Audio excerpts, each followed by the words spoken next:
পাটিসাপটা বাংলার একটি ঐতিহ্যবাহী খাবার, যার উৎস গ্রামীণ বাংলা। এটা বিশেষ করে শীতকালে বানানো হয়। নতুন ধানের চাল, খেজুরের গুড় ও নারকেল দিয়ে তৈরি করা হয়।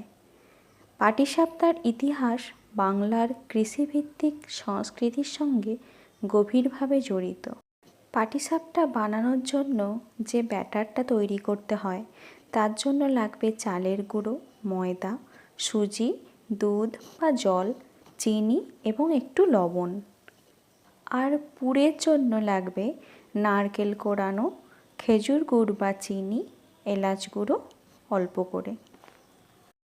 প্রথমে পুরটা তৈরি করে নিতে হবে। কড়াইতে নারকেল কোড়ানোগুলো দিয়ে দিতে হবে। তার মধ্যে গুড় বা চিনি দিয়ে মাঝারি আঁচে নাড়তে হবে। মিশ্রণটা যখন শুকিয়ে আসবে তখন অল্প এলাচ গুঁড়ো দিয়ে নামিয়ে নিতে হবে। এরপরে ব্যাটারটা তৈরি করে নিতে হবে।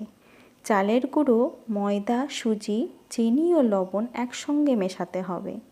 চালের গুঁড়ো যতটা পরিমাণ নেবেন, ময়দা দেবেন তার হাফ, সুজি নেবেন ময়দারও হাফ।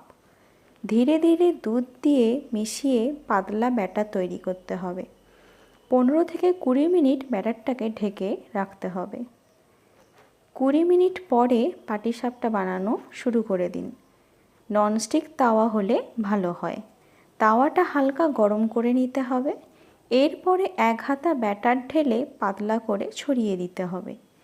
তারপরে ওই ছড়ানো ব্যাটারের ওপর দিয়ে দিতে হবে নারকেলের পুর। রুটির মতো করে রোল করে ভাঁজ করে নিতে হবে। দুপাশ হালকা সোনালি হলে নামিয়ে নিতে হবে।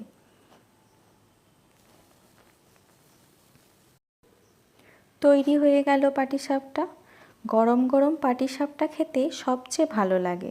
চাইলে ঘন দুধ বা নলেন গুড়ের রাবড়ি দিয়েও পরিবেশন করতে পারেন। একটা টিপস, নলেন গুড় ব্যবহার করলে পাটিসাপটার স্বাদ ও সুগন্ধ দ্বিগুণ হয়ে যায়। তবে আপনাদের যা পছন্দ আপনারা সেই রকমই বানাবেন।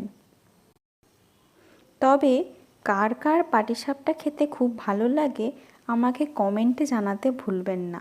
সবাই ভালো থাকবেন। নমস্কার।